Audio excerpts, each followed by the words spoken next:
All right, let's dive into today's explainer.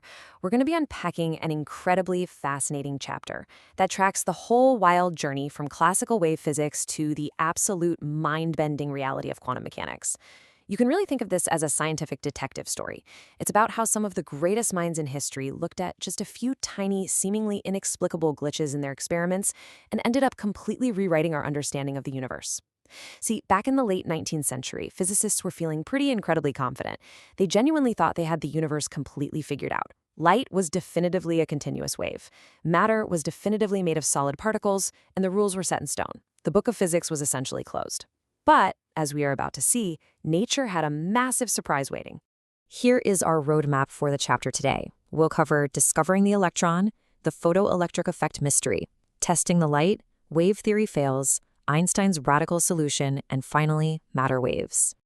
Starting right off with Section 1, Discovering the Electron, Setting the Stage. To really understand the dual nature of light and matter, we have to rewind to the late 19th century. In a super rapid succession of breakthroughs, the whole foundation of physics just completely shifted. Back in 1887, Heinrich Hertz was busy working with electromagnetic waves when he casually observed this thing called the photoelectric effect. Then, a decade later, in 1897, J.J. Thomson definitively confirmed the existence of cathode ray particles. He famously named these tiny guys electrons, proving they are fundamental, inescapable building blocks of matter. And by 1913, R.A. Millikan's famous oil drop experiment stepped in to prove that electric charge isn't just some continuous fluid, it's quantized. It comes in very discrete, specific chunks. Now, the crucial concept we need to lock down right out of the gate is something called the work function. Think of the work function exactly like a mandatory toll booth located at the exit of a highly magnetic city. Inside any piece of metal, you've got free electrons zooming all over the place, but they're securely held back by the attractive pulling forces of the positive ions around them. They absolutely cannot just leave the metal on their own. They need a specific minimum amount of energy to pay that toll and break free from the surface. And this required energy, the work function, well, it isn't a universal number. It depends entirely on the specific nature of the metal and the atomic structure of its surface. So how do you pay the toll? Well, in physics, there are three distinct ways to free an electron from its metallic prison. First, you can just heat the metal up. This is thermionic emission, literally boiling the electrons off. Second, you can apply a massively strong electric field to just physically rip the electrons out by brute force. That's field immersion. But the third method is where our mystery truly begins, and where the established laws of physics started to totally unravel. It's called photoelectric emission. This is the wildly curious process of freeing electrons simply by illuminating the metal with light of a suitable frequency. Which brings us right into Section 2, the photoelectric effect mystery. This phenomenon acted like a massive glitch in the matrix of classical physics. To investigate it, Wilhelm Hallwachs and Philipp Lenard set up this truly brilliant experiment. Imagine a fully evacuated glass or quartz tube. They shone invisible ultraviolet light through a transparent window directly onto a photosensitive emitter plate. And what they discovered was crazy. Shining this light onto the plate physically kicked negatively charged particles right off the solid surface. These ejected electrons were then immediately attracted across the vacuum to a positive collector plate, which created a measurable electric current flowing through an external circuit. They were literally creating electricity from light. But here was the ultimate catch. The absolute second they turned the light off, the current instantly stopped flowing, no delay whatsoever. Moving right along to Section 3, testing the light. Now, scientists didn't just stop at observing that a current existed. They treated this experimental data like vital clues in a grand detective case. They had to know exactly how this electric current responded to different types of light. Clue number 1 was pretty straightforward. When they kept the frequency, so the color of the light, exactly the same, but made it way brighter, the resulting photoelectric current increased in a perfectly linear fashion. More brightness simply meant more photoelectrons emitted from the metal every second. So far, so logical, right? The classical physicists were nodding along, feeling pretty great about their wave theories. But the detectives needed to know more than just the number of escaping electrons. They needed to know how much raw power, how much actual kinetic energy these electrons had once they broke free. Were they just limping out, or were they shooting out like little rockets? To measure this, they did something incredibly clever. They reversed the battery. They made the collector plate completely negative to actively repel the incoming electrons. They systematically cranked up this negative voltage until even the fastest, most highly energetic electrons were pushed back and the current flatlined to zero. This exact voltage is known as the stopping potential, and it acts as a direct, undeniable measure of the electron's absolute maximum kinetic energy. And this measurement revealed the next massive clue. It completely and utterly stumped them. By changing the frequency of the light, say switching from a lower energy green light to a much higher energy ultraviolet light, the stopping potential became significantly more negative.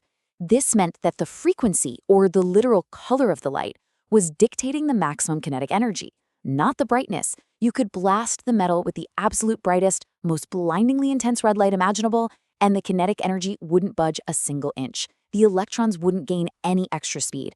To the classical mind, this made zero sense. Which naturally leads us to Section 4, Wave Theory Fails. This is our monumental "wait, what?" pivot in the story. The securely established rules of the universe suddenly stopped making any logical sense. When we compare what the classical wave theory expected to happen against the shocking reality they were measuring on the lab bench, there's a massive disconnect. In classical wave theory, light is envisioned as a continuous, sprawling, uninterrupted wave of energy moving through space, kind of like a giant wave moving across the surface of the ocean. But the classical wave picture failed on literally every single front. Physicists were pulling their hair out. First, wave theory vehemently insisted that a more intense, brighter wave should sweep over the electrons and give them way more kinetic energy. But nope, the experiments proved kinetic energy only cared about frequency. Second, wave theory calculated that because wave energy is spread so thinly across a continuous front, it should take hours for a single microscopic electron to absorb enough energy to finally escape.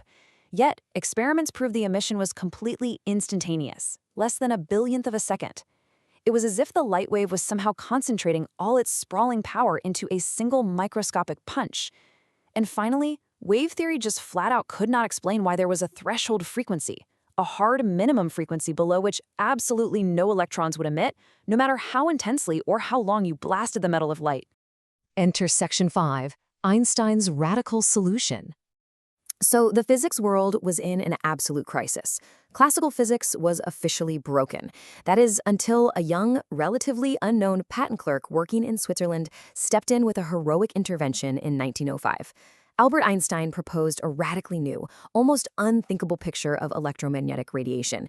He suggested that we completely stop thinking of light as a continuous, spread-out wave when it interacts with matter. Instead, he said light actually behaves as a stream of discrete, concentrated energy bullets. He called these localized packets quanta, which we now universally know as photons. Einstein proposed that each individual quantum has an exact, non-negotiable amount of energy dictated strictly by its frequency multiplied by Planck's constant. You can think of Planck's constant kind of like a cosmic currency exchange rate, converting a light wave's frequency into pure packetized energy. In this revolutionary picture, the interaction isn't a continuous wave washing over a beach. It's a one-on-one transaction. A single electron absorbs exactly one quantum of energy in an instantaneous, isolated collision. And from this bold assumption, Einstein formulated a beautifully simple equation. The electron's maximum kinetic energy is simply the energy of the incoming photon minus the work function. It's just basic accounting, really. The electron absorbs a single photon's energy, immediately uses a portion of that energy to pay the specific toll to escape the metal, and whatever energy is left over strictly becomes the speed it uses to fly away into the vacuum. One photon in, one toll paid, one electron out. This elegant particle theory perfectly solved the profound mystery that was plaguing physics. It proved exactly why a minimum threshold frequency was required. If the incoming single photon doesn't have quite enough energy to cover that work function toll, the electron just doesn't escape, period. Brightness doesn't matter because brightness just means a higher volume of photons. If none of those individual photons carry enough cash to pay the toll, nothing happens. It also beautifully explained the zero time lag. There's no waiting for a wave to build up energy. It's a single, direct, instantaneous collision between one photon and one electron. This wasn't just some neat mathematical trick. It was the definitive birth of quantum mechanics. It's the exact realization that eventually paved the way for modern electronics, lasers, and even the solar panels we critically rely on today. And finally, Section 6, Matter Waves. Because the story of the universe's dual nature doesn't just end with light. If light, which we had confidently thought was a continuous wave for centuries, can actually act like a discrete particle, well, we have to flip the script and ask the next incredibly logical question. In 1924, a brilliant physicist named Louis de Broglie looked at this bizarre new dual reality and argued that nature intrinsically loves symmetry. If radiation has a split personality, showing both wave and particle aspects depending on how you look at it, then physical solid matter must possess that exact same symmetry. He proposed the completely wild idea that moving particles of solid matter, whether it's an electron, an atom, or even a baseball flying through the air, must display wave-like properties under the right conditions. So, I'm going to leave you with this final, profoundly mind-bending thought to consider. The universe is not strictly divided into particles on one side and waves on the other side. The very boundary separating the two has completely blurred into a single, unified reality. As you sit there and look around at the seemingly solid matter in your room right now, your desk, your computer, even your own hands, are you actually just looking at a complex vibrating symphony of waves? Well, according to the foundation of quantum mechanics, yeah, you just might be.